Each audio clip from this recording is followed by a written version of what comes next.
Hey guys, in this video I'll show you how to change your Zoho mail password. Now, you cannot do this through the settings on mail.zoho.com. Okay, what you need to do is you need to come here to accounts.zoho.com. Okay, just paste in this URL and you will actually be logged in. If you're actually logged into Zoho Mail, it will automatically log you in right here. And this is where you can change your password for Zoho Books, Zoho Mail, Zoho Calendar, even Zoho CRM, right? Once you're on this page, come here, click on Security from the left menu. And here you can see password. Go ahead and click on Change Password. Enter your current password right here.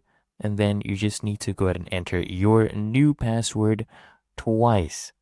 Okay, make sure it is correct. There we go. And you need to meet the character requirements. But after that, all you need to do is go ahead and click on Change Password. And as you can see, account password updated just a few seconds ago. And it's really that easy and simple.